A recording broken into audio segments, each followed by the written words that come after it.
جو ملک کے خلاف اشتعال انگیزی ہے، اداروں کے خلاف جو پروپیگنڈا ہے، فساد پھیلانا، جس ملاقات سے اس ملک کا نقصان ہو، اس کے آپ کو پیغام سے لگتا ہے کہ کوئی دیکھیں، یہ پاکستان کے خلاف آرٹیکل چھپے تھے، یا جو ایکس اکاؤنٹ ان کا استعمال ہو رہا ہے، وہ اسی کی بنیاد ہے دیکھیں ملاقاتوں ان کی علیمہ خان جو ہے وہ پیغام آ کے میڈیا کو بتاتی ہے، وہی رات کو ایکس پہ اس کا پوسٹ آتی ہے، وہی پھر آرٹیکل بھی چھپتے ہیں، وہی میڈیا کو بھی تو یہ تانے بانے ان کے آپ ملے کو ہوئے۔ لگتا ہے کوئی احتجاج کی کال کا اعلان نہ کر دیں وہ کوئی؟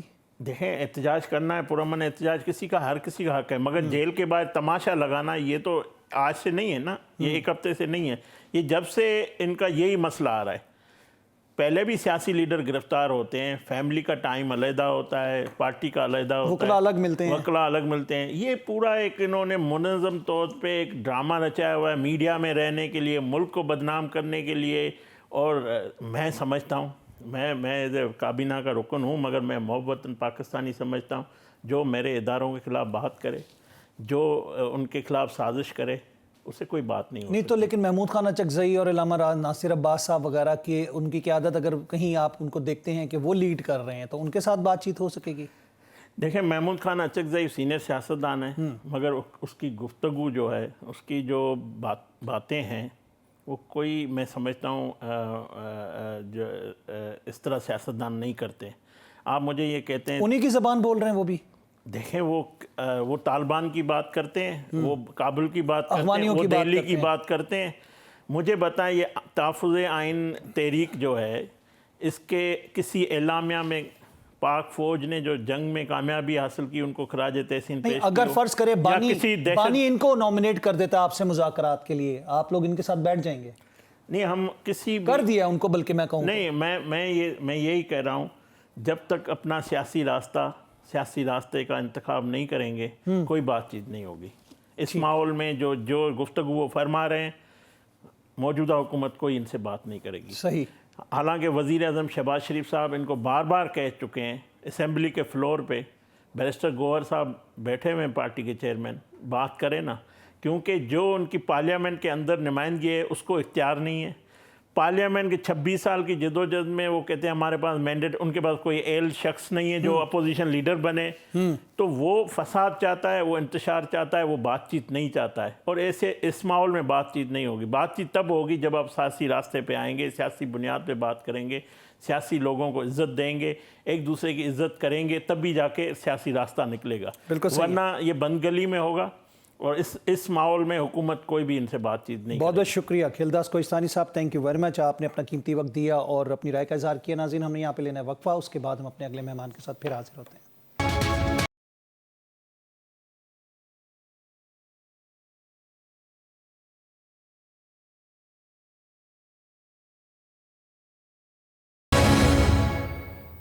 ویلکم بیک ناظرین، ایک دفعہ پھر خوش آمدید کہیں گے آپ کو پروگرام نیوز ون ٹونائٹ میں، اور پروگرام کے حصے میں ہمیں جوائن کریں ڈاکٹر شاہد حسن صدیقی صاحب، ماہر معاشیات ہیں، اکانومی کے حوالے سے جو ایک بڑے نام ہے پاکستان میں، آپ کا نام شمار ہوتا ہے۔ خوش آمدید کہتے ہیں ڈاکٹر صاحب آپ کو۔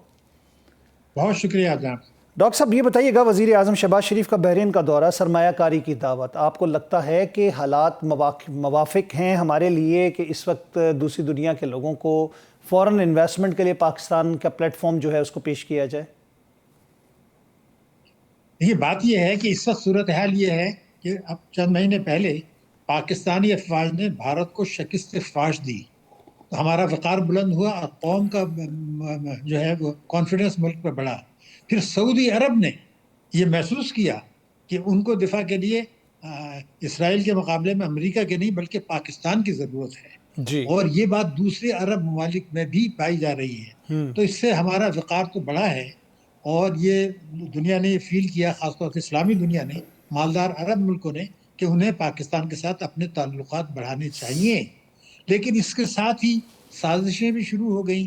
آپ نے دیکھا کہ بھارت اور افغانستان مل کے پاکستان کے اندر دہشت گردی کی وارداتیں کرا رہے ہیں۔ پھر اچانک ہم نے دیکھا کہ مختلف رپورٹیں آنا شروع ہو گئیں کہ جی پاکستان میں تو کرپشن بہت ہے۔ بھائی کرپشن تو ہے، یقیناً ہے، کوئی آج نئی تو بات نہیں ہے۔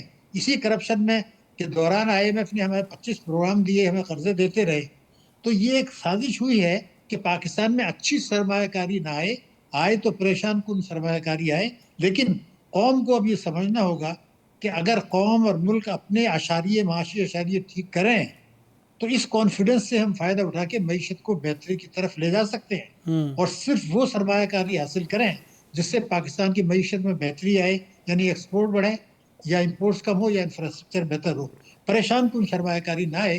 تو ایک جوہری طاقت پاکستان کے خلاف ایک سازش بھی ہو رہی ہے، نیو گریڈ گیم کے تحت بھی جو ہے وہ پاکستان کو نقصان پہنچانا مقصد ہے، لیکن قدرت نے جو ہمیں یہ فتح دی ہے، یہ قدرت کی منشا ہمیں واضح ہے، اور قوم کو سمجھ کر اپنی حکمت عملی بدلنی پڑے گی، قوم کو ٹیکسوں کی چوری روکنی پڑے گی، کرپشن ختم کرنا پڑے گا، حکومت کو شاہانہ اخراجات کم کرنے پڑیں گے، یہ دہشت گردی سے نمٹنے کے لیے لوگوں کے دل و دماغ جیتنا پڑیں گے۔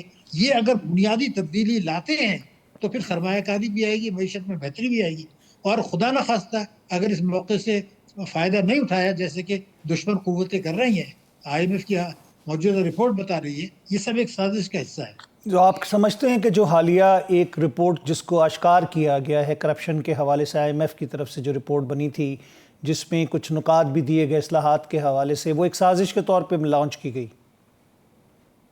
دیکھیے، پہلی بات تو یہ کہ یہ رپورٹ بنائی کیوں انہوں نے؟ خود رپورٹ میں لکھا ہے کہ یہ رپورٹ ہم نے حکومت پاکستان کی درخواست پر بنائی ہے۔ تو کرپشن کے لیے ہمیں کون سی نئی انفارمیشن چاہیے تھی؟ ہمیں خود کیا کچھ نہیں پتا ہے۔ ہمیں پتا ہے، میں نے خود کہا تھا کہ کرپشن، ٹیکس کی چوری برات سے 33,000 ارب روپیہ سالانہ کا پاکستان کو نقصان ہو رہا ہے، 33,000 بلین پر ایئر، اور اس کی تفصیلات بھی بتائی گئی تھی۔ تو ہمیں تو سب کچھ پتا تھا، حکومت نے خود یہ رپورٹ بنوائی اور اس کے بعد پچھلے دنوں جاری کی، اور اس کے ساتھ ہی آپ نے دیکھا کہ گورنر اسٹیٹ بینک نے ایک بیان دے دیا، اور انہوں نے یہ کہا کہ جی پاکستان کا جو اکنامک ماڈل ہے وہ پائیدار شرح نمو کے لیے اس قابل ہی نہیں ہے، اس کو بدلنا پڑے گا۔ لیکن یہ سب باتیں کوئی نئی تو نہیں ہے، یہ اچانک کیوں لائی ہیں؟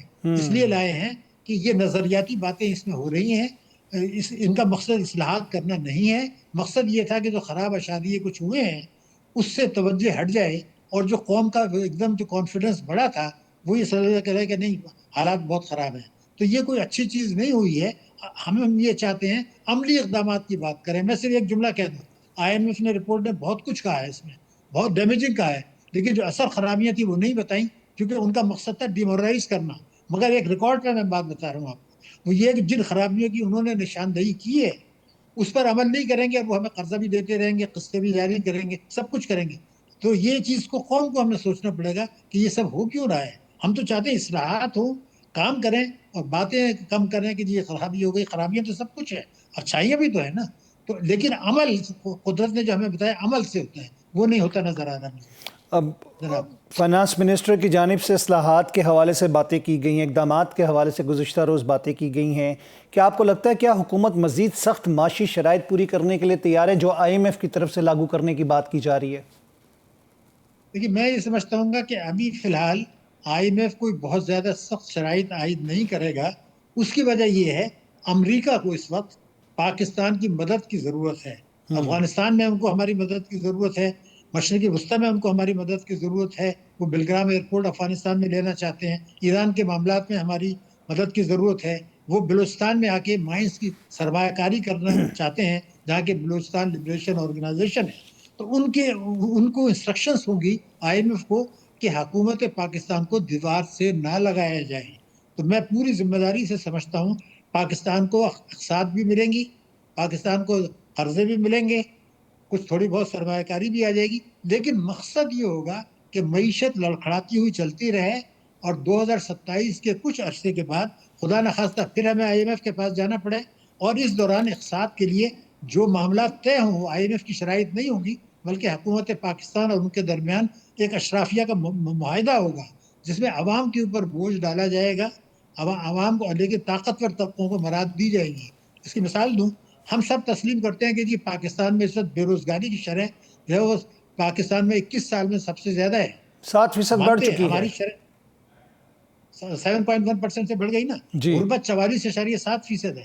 لیکن کیا یہ حقیقت نہیں ہے کہ ان 4 برسوں میں پاکستان میں طاقتور لوگوں نے جو دولت کمائی ہے، اس کی پاکستان کی تاریخ میں کوئی مثال نہیں ہے؟ ملتی۔ یہ بھی ہم سامنے رکھیں۔ جی بالکل۔ اس کا مطلب کیا ہے کہ پاکستان کے پاس وسائل ہیں، اور پاکستان کے پاس میل وقوع ہے، پاکستان کے پاس محنتی جفاکش کسان ہیں، مزدور ہیں، لوگ ہیں، ماہرین ہیں. ہم سب کچھ کر سکتے ہیں اگر اشرافیہ کے مفادات سے، پالیسی سے ہٹ کر، IMF کی اور شرائط سے ہٹ کر ہم خود اپنے آئین اور اپنے جو اسلام نے ہمیں سکھایا ہے کہ بھئی ٹیکسوں کی وصولی بڑھائیں، عوام پہ بوجھ ڈالے بغیر ملکی بچتیں بڑھائیں، ملکی سرمایہ کاری بڑھائیں اور امپورٹس کو غیر ضروری طور پر دگنا نہ رکھیں، ایکسپورٹ سے جاری ترسیلات نہ لمگائیں. آپ کو میں حیران ہوں گی کہ پالیسیاں کیا ہے. ایک فگر میں دینا چاہوں گا، وہ سب کچھ ثابت ہو جائے گا. جی حالانکہ اس بینک کا کنٹرول جو ہے اسٹیٹ بینک کا ہے. اسلامی بینک اور پاکستان میں سودی بینک ملا کے پچھلے 4 برسوں میں ان کا اصل کام ہے قرضے دینا صنعت، تجارت، زراعت کے لیے. اب میں ایک فگر دیتا ہوں، 4 برسوں میں قرضوں میں اضافہ ہوا 4500 ارب کا، مائی اور گڈنس. جو سرمایہ کاری کی جو ان کو نہیں کرنی چاہیے وہ کی 23,000 ارب روپیہ. تو اگر بینک سرمایہ کاری کر کے بجٹ خسارہ پورا کریں گے اور اسٹاک ایکسچینج میں پیسہ لگائیں گے 23,000 ارب روپیہ اور 4,500 ارب یہ قرضے دیے، تو آپ کی معیشت کیسے ترقی کرے گی؟ تو یہ اسٹیٹ بینک بھی شامل ہے، سودی بینک بھی شامل ہے.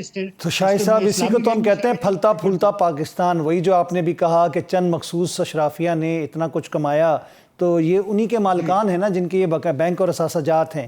اچھا مجھے یہ بتائیے گا کہ FBR کی اصلاحات کی بات کی جاتی ہے، لیکن گریڈ 17 سے اوپر کے جتنے بھی افسران ہیں ان کے اثاثہ جات ڈکلیئر کرنے کی بات کی جائے تو ایک واویلا مچ جاتا ہے اس ملک کے اندر. یہاں پر ہڑتالیں شروع ہو جاتی ہیں، کلرکس کی ہڑتالیں شروع ہو جاتی ہیں، کچھ نہ کچھ بحران پیدا کر دیا جاتا ہے. آپ کو لگتا ہے کہ یہ جو ٹرانسپیرنسی ہے خاص طور پر اثاثوں کے حوالے سے، پراپرٹیز کے حوالے سے، چلیں یہ تو ملک کی بات کریں، یہاں پہ تو دبئی لیکس اور پاناما لیکس بھی موجود ہیں جہاں پہ دنیا کے اندر اب تو یہ یہاں تک کھل گیا کہ پرتگال میں نیشنلٹی لے کے وہاں پہ جائیدادیں بنائی جا رہی ہیں. آپ کیسے کنٹرول کر سکیں گے ان چیزوں کو؟ دیکھیے کنٹرول تو کر سکتے ہیں، لیکن سوال یہ کہ کیا ہم کنٹرول کرنا چاہتے ہیں؟ بنیادی سوال. اس کا جواب میں ذمہ داری سے دے رہا ہوں، نہیں. کسی حکومت کو، صوبائی حکومت ہو، وفاقی حکومت ہو، عدلیہ ہو، کسی کو کوئی دلچسپی نہیں ہے. آپ کو ثبوت پیش کر دوں گا. نمبر ایک آپ پراپرٹی بیچنے جاتے ہیں اپنی جائز آمدنی کی 10 کروڑ روپے کی. FBR یہ کہتا ہے جی اس کی مالیت 2 کروڑ روپے ہے. اس کا مطلب یہ کہ جب آپ پراپرٹی بیچیں گے تو آپ کو 8 کروڑ روپیہ مل جائے گا کالا دھن، حالانکہ آپ کی جائز آمدنی کا تھا. اب آپ اس پیسے کو بعد بھیجنے کے چکر میں لگ جائیں گے. جس آدمی نے پراپرٹی خریدی اس کا 8 کروڑ روپے کا چوری کا پیسہ، رشوت کا پیسہ وہ وائٹ بن گیا، پراپرٹی میں لگ گیا.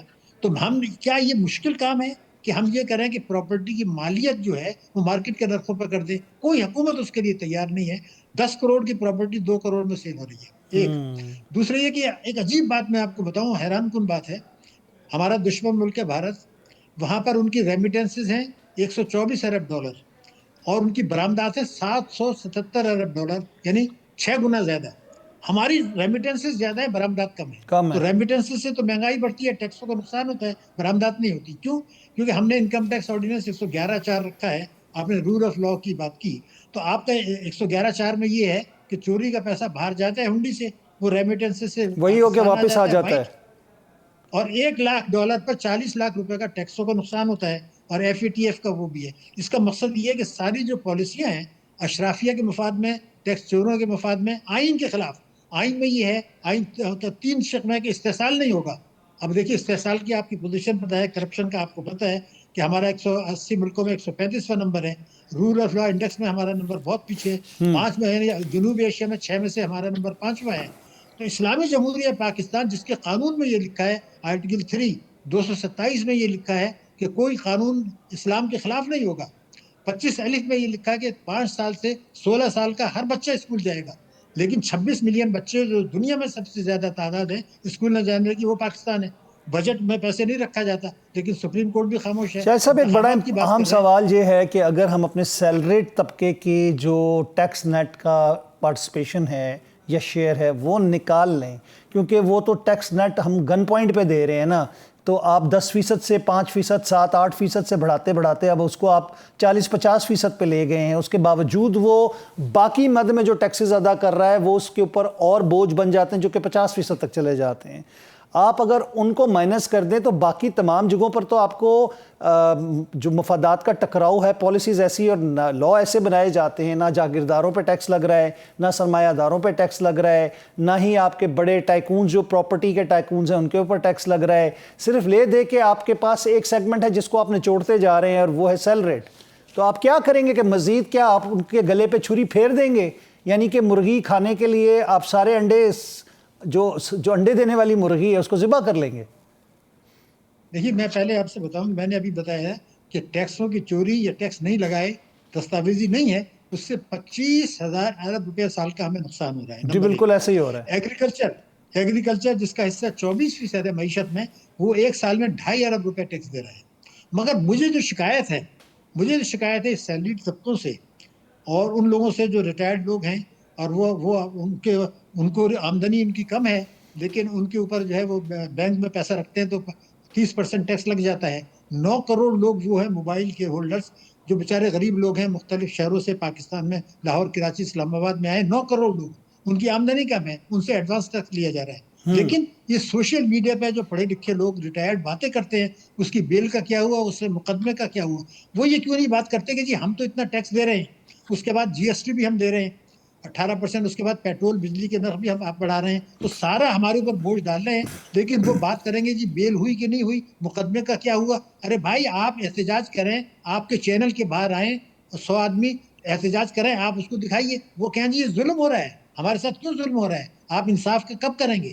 تو وہ بھی تو شکایت نہیں کر رہے، وہ بھی تو ان جھگڑوں میں لگ گئے ہیں۔ تو اصل چیز یہ ہے کہ اگر ہم خود اپنی ذمہ داری پوری نہیں کرتے، میڈیا کو آپ دیکھیں معذرت کے ساتھ، وہ سیاسی معاملات کو دن بھر ڈسکشن چلتا رہتا ہے، لیکن یہ کہ 26 ملین بچے اسکول نہیں جا رہے، 12 کروڑ لوگ غربت کی لکیر سے نیچے ہیں، لوگوں کو علاج معالجے کی سہولیات میسر نہیں ہے، صاف پینے کا پانی میسر نہیں ہے، انصاف میسر نہیں ہے، یہ باتیں تو بہت ثانوی حیثیت چلی گئی نا، اور وہ لوگ بھی شور نہیں کر رہے۔ اس کا مطلب یہ ہے کہ آپ ظلم سہتے جائیں گے تو ظلم بڑھتا جائے گا، اور یہ بھول گئے حضرت علی نے فرمایا تھا کہ کفر کی حکومت چل سکتی ہے، ظلم کی نہیں۔ لیکن ہم ظلم برداشت کر رہے ہیں، سہ رہے ہیں، وہ بھی برابر کے مجرم ہیں۔ میں سیلیڈ کلاس کو بھی مجرم کہتا ہوں کہ وہ پڑھے لکھے ہیں تو وہ کیوں نہیں احتجاج کرتے، یہ پیشرس کیوں نہیں اعتراض کرتے، بہبود کے نرخ بڑھائے جاتے ہیں، نرخ گرائے جاتے ہیں ان کے منافع کی، تو وہ شور کیوں نہیں کرتے؟ سوشل ٹھیک، میڈیا پہ بات تو کریں نا۔ تو یہ بڑی ذمہ داری کی کام ہے جو وہ نہیں کر رہے ہیں۔ بہت بہت شکریہ جناب ڈاکٹر صاحب، آپ نے اپنا قیمتی وقت ہمیں دیا اور بڑی مفید آراء سے ہمیں آگاہ کیا۔ ناظرین، پروگرام میں اگلے سیگمنٹ کی جانب ہم پڑھیں گے، ملتے ہیں آپ سے اگلے سیگمنٹ میں۔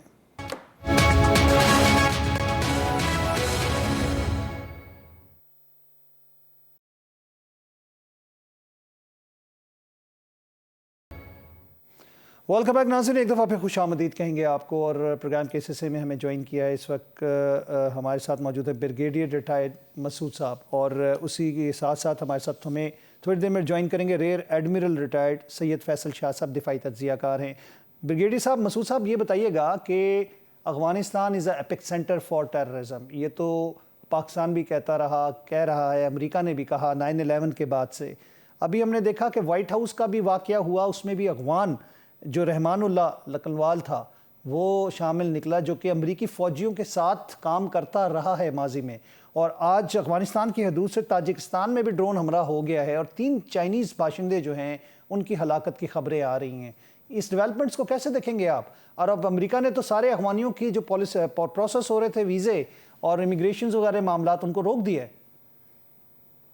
جی ہاں، دیکھیں بہت امپورٹنٹ ایک ڈیولپمنٹ ہے دنیا میں، اور سیریس ڈیولپمنٹ ہے، اور پاکستان پچھلے کئی سال سے متواتر کہہ رہا تھا Afghanistan has become a epic centre of terrorism ہے، تو دنیا نے اس کو سیریس نہیں لیا، اور پاکستان ایک فرنٹ پہ رہا۔ پاکستان تمام جو دہشت گردی کے حملے، جو کراس بارڈر سوسائڈ بمبنگ، تو وہ برداشت کرتا رہا، اور ہمیں انفارچونیٹلی ہم کہہ رہے تھے کہ international community is not taking things seriously, وہ ان کو کنفرنٹ آنیسٹلی کرنا نہیں چاہ رہی ہیں۔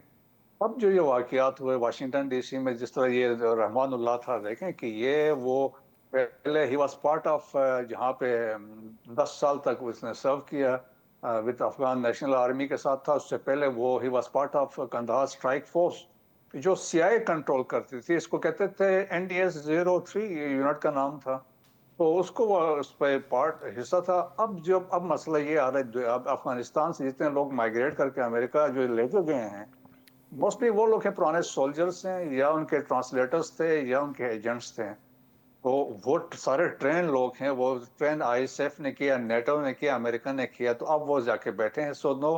اب انہوں نے اپنے کمیونیکیشن لنک ری اسٹیبلش کیے ہیں افغانستان کے ساتھ، اور جو واشنگٹن والا واقعہ ہے سو اٹس ناٹ رینڈم یا کوئی اچانک نہیں ہوا ہے, تو اٹس پراپر پلاننگ کی گئی اور جا کے 2 بندے انہوں نے اس طرح مار دیے ہیں. سو ایک سمجھ لے کہ ایک نیا پیٹرن ڈیولپ ہوا ہے جس میں کہ آپ نے کہ ایک ایسے امپیکٹ آپ نے کریٹ کرنا ہے, ایک سمبولک بھی ہو اور ایک آپ فیئر بھی سر کریٹ وائٹ کریں, ہاؤس آپ میں پینک بھی نیشنل کریٹ گارڈز کو کریں. ہٹ کرنا کوئی چھوٹی بات نہیں ہے, وائٹ ہاؤس کو سیل کرنا پڑ گیا. دیٹس وائی دیکھیں پریزیڈنٹ نے ایک اسٹیٹمنٹ ایشو کی ہے اور اس نے کہا کہ ہم اس کو بڑا سیریس لے رہے ہیں, اور تو میرے خیال میں ابھی ایک تو بڑا سیریس قسم کی ہوگی. اب وہ ریئلائز کریں گے جو پاکستان کہہ رہا تھا کہ بھائی یہ ایپک سینٹر بن گیا, آپ ویپنز چھوڑ کے گئے. پریزیڈنٹ ٹرمپ بھی کہتا رہا کہ ہمارے tens of billions of dollars of weapon, $7.2 billion کی ویپن چھوڑ کے گئے ہیں, سیف ہیونز بھی ہیں. سو پھر جو تاجکستان کے ساتھ ڈیولپمنٹ ہوئی ہے, دیکھیں that is a serious development. جی بالکل. اور جس میں اور ابھی جو ریسنٹ یو واقعہ اے وہ جو ڈرون والا ہوا ہے افغانستان سے تاجکستان کے علاقوں میں جو ڈرون سٹرائک ہوئی ہے, 3 چائنیز باشندے ہلاک ہوئے. ریئر ایڈمرل سید فیصل شاہ صاحب نے بھی ہمیں جوائن کر لیا, خوش آمدید کہیں گے آپ کو. فیصل صاحب, تھینک یو, بہت شکریہ. موسٹ ریسنٹ اس وقت افغانستان کے حدود سے ڈرون سٹرائک ہوئی ہے اور ڈرون اٹیک ہوا ہے تاجکستان کے حدود کے اندر, اور 3 چینی باشندے ہلاک ہو گئے. کل کا واقعہ ہم نے وائٹ ہاؤس والا دیکھا. بریگیڈیئر مسعود صاحب سے بھی میں یہی بات کر رہا ہوں, افغانستان از اے ایپک سینٹر آف ٹیررزم. یہ پاکستان مستقل کہتا آ رہا ہے گزشتہ 15 سال سے امریکہ کو, تمام اتحادیوں کو, یورپ کو, لیکن اب یہ چھری ان کے اپنے گلے پہ گر رہی ہے. آپ صحیح کہہ رہے ہیں کہ پاکستان یہ واویلا مچاتا آیا ہے کہ بھئی اس جگہ کو کنٹرول کرنے کی ضرورت ہے, ورنہ یہ چیز یہاں سے پھر پرولیفریٹ کر جائے گی اور پوری ریجن میں کیا دنیا میں پھیل جائے گی. لیکن پاکستان کی بات پہ کوئی کان نہیں دھر رہا تھا. اب آپ دیکھیے کہ وہی ہو رہا ہے جو پاکستان کہہ رہا تھا, کہ نہ صرف یہ کہ وہ پاکستان کے اندر بلکہ دوسرے ممالک میں جا کے یہ کاروائیاں کر رہے ہیں, کیونکہ ایسا لگتا ہے کہ ان کو اس کے علاوہ کوئی کام نہیں آتا ہے. اور ایسا بھی لگتا ہے کہ جو طالبان رجیم ہے وہ اپنے تمام مواقع گنوا رہی ہے اس چیز کے جس موقع سے ان کو ریکگنیشن مل سکتی ہے. اگر وہ ایک رسپانسبل اسٹیٹ کے طور پہ, رسپانسبل رجیم کے طور پہ اپنے آپ کو دنیا کو پیش کریں, تو کون ہوگا جو ان کو نہیں ایکنالج کرے گا. لیکن ان کے جو اقدام تھے, یعنی جو ایڈمنسٹریٹو ایشوز ان کے رہے ہیں وہ, پلس اب تو کھل کے یہ جو ٹیررزم کی ویو وہ ایک چلا رہے ہیں. اور پاکستان کے کیا قطر اور ترکی کو آپ دیکھیے کہ ان دونوں نے مسائلت کرانے کی کوشش کی, وہ پاکستان کی بات مان رہے ہیں. افغان طالبان رجیم وربلی مان رہے ہیں لیکن لکھ کے دینے کو تیار نہیں ہے. دیٹ مینس کہ پرابلم تو ہے, اور اگر پرابلم ہے تو اس پرابلم کو سالو کیوں نہیں کر رہے ہیں, یہ سمجھ سے باہر ایڈمرل ہے. صاحب بات یہ آتی ہے کہ ان کو سپورٹ اور فیڈ کرنے والا, یعنی کہ جو ان کی سپلائی چین ہے, ان کو ڈالرز دینے والا خود امریکہ ہے, خود بھارت ہے, اور یہی سب سے زیادہ واویلا مچاتے ہیں ٹیررزم کے حوالے سے.